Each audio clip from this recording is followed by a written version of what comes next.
Casey Cup report. Let's quickly look at this, actually. So, a lot of people, they're usually people that only know about Reddit who think this. I don't know why, but this does not represent first place, second place, third place. People think it means that. Is it Konami's fault for some people thinking that? As I say this, someone still thinks it. This is not first place, second place, and third place. This is sample deck number 1, sample deck number 2, sample deck number 3. So they're just showing you 3 good sample decks that you could copy from the deck list feature that no one even uses. So let's check out the report. There can only be one winner, and you're looking at it. Let's go.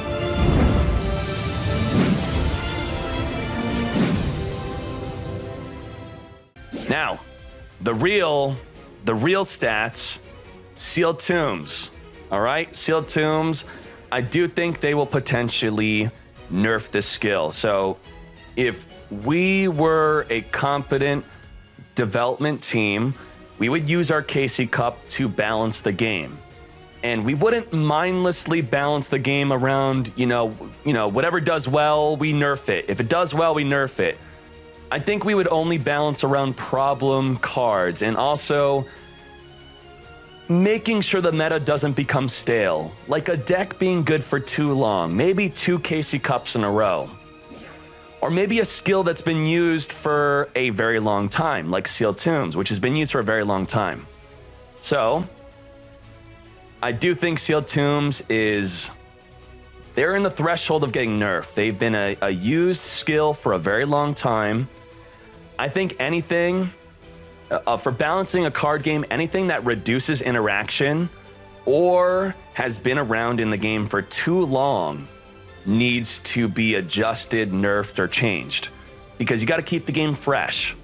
And also, this kind of goes with the non-interaction. If you have a skill or a card that's hindering future card releases because you have to bounce around the skill, it's holding you back. For example, Harpy's Hunting Ground used to be a skill that they had to nerf because they said that no matter what new back row they were releasing, that Harpies were going to dance all over it and pop it. So it was really restricting their future card releases of what they wanted to be good. But anyway, enough of that. Sealed Tomb's been around too long. It's a non-interactive skill if you use it on the first turn, but it's a healthy skill if you use it on the second turn and onward.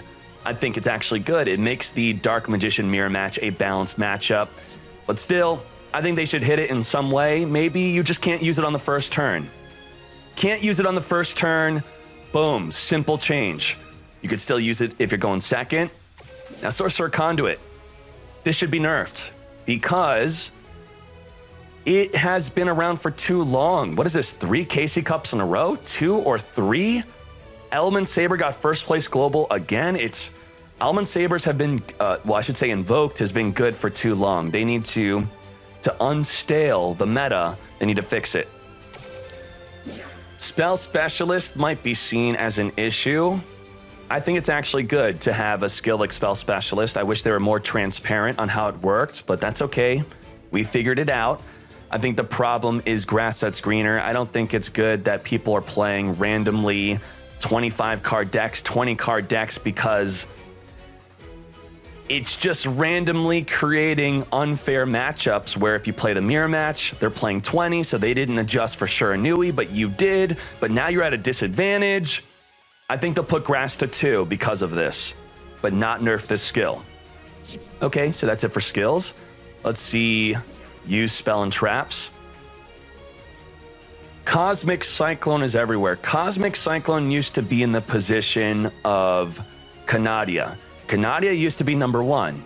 And when people see a card like Cosmic Cyclone or Canadia being good for too long, their immediate reaction is nerf that card, reduce it, restrict it. I think, just like in the past when Canadia was good, we could enter a meta where Cosmic Cyclone is no longer one of the best cards to use. This is just because it's a really good card in the meta at the moment. So I don't think they need to do anything to Cosmic Cyclone. Just with the meta changing, Cosmic Cyclone might fall down. I do hate to see Treacherous still being used. but I still don't think they're going to do anything about it because it's not used enough. If it was being used by the best decks, or maybe if all the meta decks were using this, then I would think that they would probably hit it, but Konami ensures that all the meta decks can't use it by restricting the core cards of the meta decks to 2, so you can't use it with Treacherous. So they're kind of dancing with the balance anyway with Treacherous. Dark Cavalry. Extra deck is not a good stat to look at, really, because you could put it in a deck that can't even summon. Dark Magician being the most played deck. This is expected. It's a top tier deck. People love Dark Magician. Dark Magician was also the most played card, most played deck, even without Circle. With no Circle, not top tier, not on the tier list, people were still playing Dark Magician ever since Dark Side of Dimensions came out, and a lot of people probably joined the game and wanted to play some Dark Magician. But it's top tier. Do I think they're going to nerf Dark Magician? I don't think so. If we were to have a ban list next week, I don't think they will touch Dark Magician at all. Now, that does not mean that I'm saying they shouldn't hit it.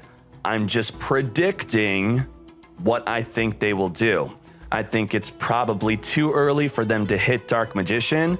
I think Dark Magician will at least stay in its current state with, it's using Sealed Tombs, but they'll probably hit Sealed Tombs. I think it will stay in its current state until at least the World Championship. Maybe after Worlds, they might nerf it. Probably even the KC Cup after World. I think Dark Magician is going to be a safe deck to invest in. So grab them circles. And, I can only give stock advice, okay? If I give you stock advice and the stock tanks, it's not my fault. The market could be random. But based off of my experience of playing this game for multiple years, I think that Dark Magician is not going to get hit. I think it's a safe deck to invest in. I think Konami wants you all to be playing it, even if I do feel the strategy of Dark Magician is degenerate. It is degenerate to set up circle navigation. Dark Magician, your opponent goes, end phase, banish, your turn, negate their back row, OTK. It's really unfair. It's not Q, but maybe through, Cosmic Cyclone being most popular is a good way to deal with that. But still, I don't think they'll hit it. I do think Sorcerer Conduit will be hit because Invoker's been good for too long. And the thing is, when you nerf Sorcerer Conduit, people invested in Invoker and they're still going to be happy with their Invoker and they could still use it. It's still going to be a great card. It's still going to be good. Shiranui, I don't think they're going to hit Shiranui outside of hitting Grass That's Greener. So Shiranui, top tier deck. It's too soon to hit Shiranui also. And I think they're going to put Grass to 2. I think Grass is time. It's time. It's up. It's up. The time's over. Grass is going to get hit. I think so. And I should check out how used Grass was anyway. Even if it's not within the top 10, I do think Grass is going to get hit. 14? That's pretty high. I don't think we've ever seen it in the top 15. I do think Grass is going to get hit, and I do think Sealed Tombs, and I do think that Sealed Tombs and Sorcerer Conduit are going to get hit. Also, another skill, I think Compensation is going to get hit. I do not think it was intended to be used as Dark Lords is using it to have incredibly long turns and have the very easy setup to loop the duel forever, putting you in a situation where you deck out. I don't think they're going to let this slide. They're going to hit Compensation. They're going to hit Sorcerer Conduit. They're going to hit Sealed Tombs. Now, I thought they should have hit Sealed Tombs a long time ago. It's been relevant for way too long, but in a way, it's almost a necessary evil that keeps some meta decks balanced. And from Shiranui, just hit Grass. Kiteroid's fine. Blackwings, they're not going to touch. I think they'll leave it. Blackwings and Cyber Dragon are two very similar decks. I think they're very explosive decks. And by being very explosive decks, they are high risk, high reward. And I think that's healthy to have. That's good. I don't think it's healthy to get one-turn killed, but they're not good enough where they are always one-turn killing. It's, you're playing a glass cannon deck. So a heavily protected deck, If they stop your single push, you're in trouble. And, you know, Rampage Dragon is balanced, where they're going to need a concentrating current to get over anything that's 2100. And that's pretty much the KC Cup report. Let's see the decks. The thing is, all the top decks are already on the website. So if we were to, they're not even showing you which one is first place or not. So if you were to look on the website, KC Cup top decks, in case you didn't know, you could even see the write-ups of the players. Rank 1 Global, he played this. He also played this. You get to see his wins, his win percent. You get to see his whole write-up. How long did he play Dark Lords for? When did he swap over to this? Or vice versa. Also, Grucius, very good, with the Ritual Beast and many other decks and the write-up. So I'm not going to spoil this and just read their write-ups. Make sure you check it out yourself of what really got in, you know, top global and how they played it and what they played. You'll really learn a lot from this. This is very good. And it goes to show you that even a top tier player, global, first place global player who's already qualified for Worlds, that even they will find that they're unsure of themselves sometimes. So as you can see this, it's day 3, and he's saying nothing seemed to work. So it's okay to not have everything figured out. Even the best players in the game are going to be in situations where they're trying a bunch of random decks and it's just not working. But usually it's the perseverance and their skill and experience and not rage quitting and not tilting that really makes them separate from the others. It makes them top tier. Instead of being good, they're great. So let's see the quick sample decks. Yeah, sure. Konami, what the heck? Like, this is a joke. This is a joke, okay? This is a joke. What are you accomplishing here? This is a joke. Don't even look at this. This is garbage, okay? This is going to trick you into believing that this actually did well. I promise you it didn't. This is a joke. Konami, seriously? Okay, there you go. There you go. Something. Even just checking the website's going to be better. And if you don't want to scroll through the website, I know I'm not just promoting my website. It's truly just a better list of decks. You can go to the top deck page. Click on tournaments, click on KC Cup. We have 98 deck lists.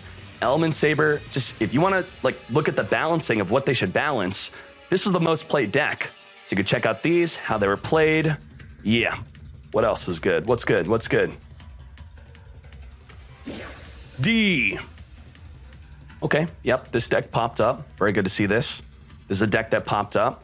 I think they should show the Cavalry deck. If they don't show the Cavalry deck, they're a big fail. Okay, good. Yeah, My Monster cards used with Ritual Beast. This was used.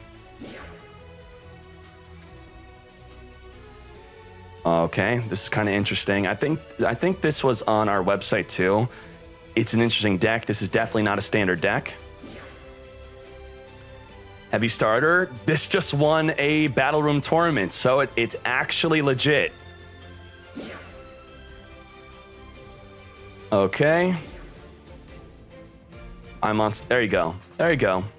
This Invoker Cavalry deck has also been discovered during the KC Cup. It blew up. Very good. Let's go to the next deck, the final deck. And yeah, nerf that compensation.